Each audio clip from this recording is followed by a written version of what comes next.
আজি মই ক'ম আপুনি যিকোনো মোবাইলেৰে ফিংগাৰপ্ৰিণ্ট লক কেনেকৈ লগাব। আপুনি যিহেতু আপোনাৰ কম দামী মোবাইল যেনেকুৱা মোবাইল হওক, একেবাৰে কম দামীতকৈ কম দামী আমি ফিংগাৰপ্ৰিণ্ট লক লগাব পাৰিব। কেনেকৈ লগাব পাৰি আজি এইটোৰ ওপৰত কথা পাতিম। আপুনি যদি মোৰ চেনেল প্ৰথমবাৰ এতিয়া চেনেলটো ছাবস্ক্ৰাইব কৰিব আৰু ভিডিঅ'টো ভাল লাগিলে লাইক কৰিব। গতিকে বলক ভিডিঅ'টো আৰম্ভ কৰোঁ। প্ৰথমে মই এটা এপ অ'পন কৰি আছোঁ। অ'পন কৰাৰ পিছত আমাৰ এনেকুৱা এটা ইণ্টাৰফেচ অ'পন হ'ব। এইটো আপুনি ডাউনলোড ক'ৰ পৰা আৰু কেনেকৈ কৰিব মই ভিডিঅ'ৰ শেষত কৈ দিম। প্ৰথমে এইটো জানি লওক যে এইটো কেনেকৈ কাম কৰে।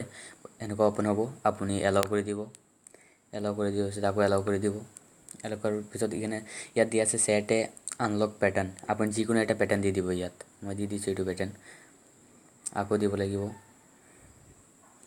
তাৰপিছত আপুনি ইয়াত দিয়া আছে হোৱাটছ ইয়ৰ ফাদাৰ নেম। আপুনি যিকোনো এটা আপুনি মানে এইটো চিকিউৰিটি কুৱেশ্যন আৰু আপুনি যদি লক ভুলি যায় এইটো আপুনি খোলাত সহায় কৰিব। মই দি আছোঁ। দিয়াৰ পিছত ইয়াত ডানত ক্লিক কৰিব।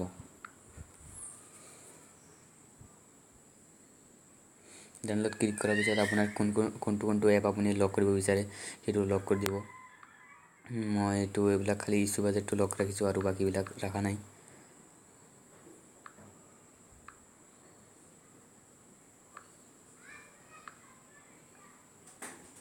তাৰপিছত ইয়াত প্ৰটেক্টত ক্লিক কৰি দিব। ক্লিক কৰাৰ পিছত এইটো পাৰ্মিশ্যন দিব লাগিব। আপুনি ইয়াত পাৰ্মিটত ক্লিক কৰি দিব। ক্লিক কৰাৰ পিছত আকৌ ইয়াত ক্লিক কৰিব। ক্লিক কৰাৰ পিছত আপোনাৰ এইটোৰ ল'ব কিট অফ আছে, মই দেখুৱাই দি আছোঁ। আপুনি এইটো পাৰ্মিটত ক্লিক কৰাৰ পিছত আপোনাৰ ইয়াত লক কিট ইয়াত এটা অপশ্যন আছে, ইয়াত অফ লিখা আছে। আপুনি কৰিব ইয়াত ক্লিক কৰাৰ পিছত ইয়াত আছে এলাউ এক্সেছ ট্ৰেকিং। আপুনি এইটো অন কৰি দিব। অন কৰাৰ পিছত আকৌ বেক কৰি দিব। বেক কৰাৰ পিছত আপুনি ইয়াতো আপোনাৰ ৰেডি হৈ গ'ল। এইটো আপুনি যদি এপ লক কৰিব বিচাৰিছে ইয়াৰ পৰা আপুনি এপ লক কৰিব পাৰিব। মোৰতো ইয়াত এপ লক কৰা নাই মই। আপুনি যদি কৰিব বিচাৰে মই ইছ্যু বাজেটো এপ লক ৰাখিছোঁ। আপুনি ইয়াত লক লগাব পাৰিব। যিকোনো আপুনি যিহেতু ইয়াত ক্লিক কৰিব এইটো এপ লক লাগি যাব।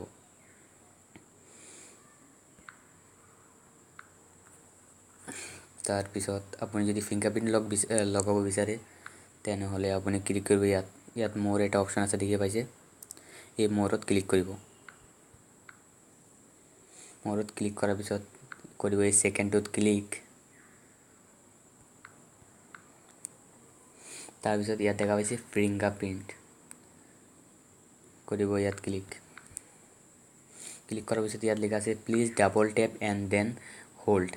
মানে দুবাৰ টাচ কৰিব দিছে আৰু এবাৰ টিপি ধৰিব দিছে। মই দুবাৰ টাচ আৰু টিপি ধৰিছোঁ, হৈ গ'ল ছেট ছাকচিড। মই এতিয়া দেখি লওঁ মোৰ ইছ্যু বাজেটো লক হৈছে নে নাই। ইয়াত দেখা পাইছে মোৰ ইছ্যু ব্ৰাউজাৰ, ইয়াত ইছ্যু বাজাৰ এতিয়া মোৰ লক হৈ গ'ল। মই ইয়াত এইটো খুলি দেখুৱাই দি আছোঁ। ইয়াত দেখক খুলি গৈছে। এইটো আপুনি যিটো আগত লক দিছিলে এইটো খুলি দিব, বাছ হৈ যাব।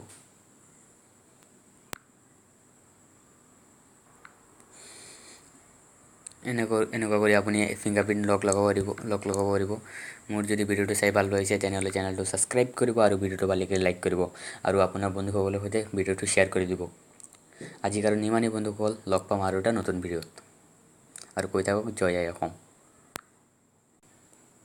মোৰ ভিডিঅ'ৰ ডিছক্ৰিপশ্যনৰ তলত লিংক দি আছে এপ লিংক কৰি।